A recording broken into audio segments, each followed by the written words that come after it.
উত্তর জনপদের কৃতি সন্তান, বীর মুক্তিযোদ্ধা, পরিচ্ছন্ন রাজনীতিবিদ, বিএনপির সংগ্রামী মহাসচিব মির্জা ফখরুল ইসলাম আলমগীর। বক্তব্য নিয়ে আসছেন মির্জা ফখরুল ইসলাম আলমগীর। বিসমিল্লাহির রহমানির রহিম। আজকে এই 31 দফা কর্মসূচির যে ওয়ার্কশপ অনুষ্ঠিত হচ্ছে 3টি জেলায়, তার প্রধান অতিথি আমাদের দলের ভারপ্রাপ্ত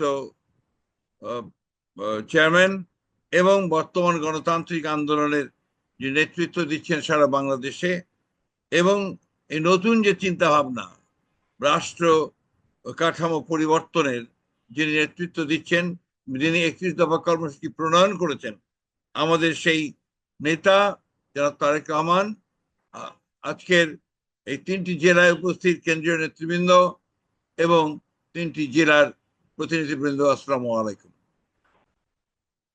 ফ্যাসিস্ট হাসিনা সরকারের ধ্বংসযজ্ঞে বাংলাদেশের রাষ্ট্র কাঠামো ভেঙে পড়েছে, এবং এটি ভেঙে পড়া আজকে থেকে শুরু হয়নি, এটা বেশ কিছুদিন থেকে শুরু হয়েছে। যার ফলে আমরা দেখেছি যে প্রতিদিনে আওয়ামী লীগ সরকার আসার পর থেকেই অতি ধীরে ধীরে নয়, অতি দ্রুত একটা ফ্যাসিস্ট কাঠামো তৈরি হয়েছে। ফলে গণতন্ত্রের যে প্রতিষ্ঠানগুলো, ইনস্টিটিউশনগুলো, প্রত্যেকটিকে ধ্বংস করে ফেলা হয়েছে। বিচার ব্যবস্থা থেকে শুরু করে, নির্বাচন ব্যবস্থা থেকে শুরু করে, প্রশাসন, আইন শৃঙ্খলা, শিক্ষা, স্বাস্থ্য, স্থানীয় আপনার সরকার, সবকিছুই, অর্থাৎ একটি আধুনিক রাষ্ট্রের যে কাঠামো, সেই কাঠামো সম্পূর্ণ ধ্বংস করে ফেলা হয়েছে। এটা উপলব্ধি করেই আমাদের দলের চেয়ারপারসন দেশনেত্রী খালেদা জিয়া আরো আগে 2016 সালে তিনি প্রথম ভিশন 2030 একটা প্রস্তাব দেন, যেটাতে আমরা 2030 সালে কিভাবে দেখতে চাই বাংলাদেশকে। সেখানে আজকের 31 দফায় আমাদের চেয়ারপারসন যে বিষয়গুলো নিয়ে এসছেন, তার বেশিরভাগই সেখানে সন্নিবেশিত হয়েছিল। মূল বক্তব্য বাড়াতে চাই না, শুধু এইটুকু বলতে চাই, এই 31 দফা হচ্ছে আমাদের একটা মুক্তির সনদ।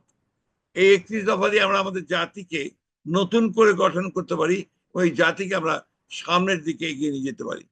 যে স্বপ্ন দেখেছিলেন আমাদের দলের প্রতিষ্ঠাতা শহীদ প্রেসিডেন্ট জিয়া রহমান, একটা আধুনিক সমৃদ্ধ বাংলাদেশের, গণতান্ত্রিক বাংলাদেশের, যে স্বপ্ন দেখেছিলেন আমাদের নেত্রী দেশনেত্রী বেগম খালেদা জিয়া, যে গণতান্ত্রিক বাংলাদেশ প্রতিষ্ঠার, এবং আজকে আমাদের দলের চেয়ারপারসন, একটি ভারপ্রাপ্ত চেয়ারম্যান তারেক রহমান, যে বাংলাদেশকে একটি সত্যিকার অর্থেই গণতান্ত্রিক রাষ্ট্র, একটা আধুনিক রাষ্ট্র হিসেবে গড়ে তোলবার জন্য যে নতুন রাষ্ট্র কাঠামো পরিবর্তনের ধারণাগুলো তিনি নিয়ে এসেছেন 31 দফার মধ্যে দিয়ে।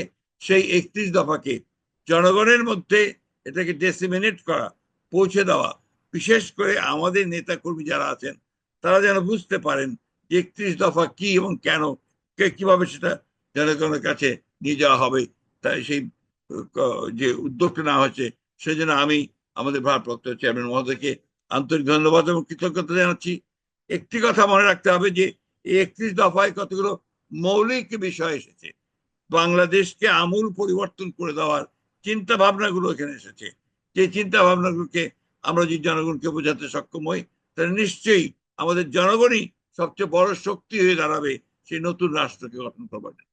আজকে অনেক সমস্যা আছে, বিশেষ করে ট্রানজিশন টু ডেমোক্রেসির ব্যাপারে, আপনার গণতন্ত্রে যে আমরা ফিরে যাব, তার সেই ব্যাপারে আজকে অনেক বাধা বিপত্তি উপস্থিত হয়েছে।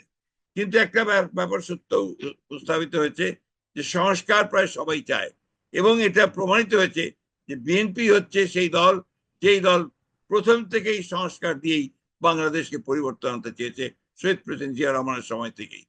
বহুদলীয় গণতন্ত্র থেকে শুরু করে আজকে 31 দফা পুরোটাই বাংলাদেশকে সমৃদ্ধ করা, বাংলাদেশকে আধুনিক রাষ্ট্রে পরিণত করা, বাংলাদেশকে একটা সম্পূর্ণ অসাম্প্রদায়িক এবং আপনার সাম্য একটা রাষ্ট্রে পরিণত করা, বিশেষ করে জনকল্যাণমূলক একটা রাষ্ট্রে পরিণত করবার জন্য যে আকাঙ্ক্ষা মানুষের আছে, সেটাকে বাস্তবায়িত করবার দল হচ্ছে একমাত্র বিএনপি। সেই লক্ষ্যেই আমাদেরকে সামনের দিকে এগিয়ে যেতে হবে। সামনে আমাদের যে বিষয়গুলো আছে, নির্বাচন, সামনে যে বিষয়গুলো আছে, জনগণের মধ্যে সম্পৃক্ত হওয়া, আমি অনুরোধ করব আমাদের সমস্ত নেতা কর্মীদেরকে যে এইটাকেই সামনে রেখে আপনারা জনগণের সামনে, যেটা আমাদের ভারপ্রাপ্ত চেয়ারম্যান মহোদয় সবসময় বলে থাকেন, যে আপনারা একটা আদর্শে পরিণত হন। জিয়াউর রহমানের দল, দেশনেত্রী বেগম খালেদা জিয়া, তারেক রহমানের দল, এই দলকে আমরা সত্যিকার অর্থেই এটাকে আদর্শিক দলে পরিণত করতে পারি এবং জনগণের কাছে পৌঁছতে পারি, জনগণের ভালোবাসার দলে পরিণত করতে পারি। সেই লক্ষ্যে আমাদেরকে কাজ করতে হবে, 31 দশকে পুরোপুরি আমাদের নিয়ে যেতে হবে জনগণের মাঝে। এটাই হোক আজকে আমাদের লক্ষ্য। ধন্যবাদ সকলকে। আমি আবারও দুঃখ প্রকাশ করছি যে আমি সরাসরি উপস্থিত থাকতে পারিনি। আশা করি ভবিষ্যতে আপনাদের সঙ্গে আবার দেখা হবে। আসসালামু আলাইকুম, খোদা হাফেজ। বাংলাদেশ জিন্দাবাদ, বাংলাদেশ জাতীয়তাবাদী দল জিন্দাবাদ, শহীদ জিয়া হোক, দেশনেত্রী বেগম খালেদা জিন্দাবাদ, তারেক রহমান জিন্দাবাদ, 31 দফা বাস্তবায়িত হোক।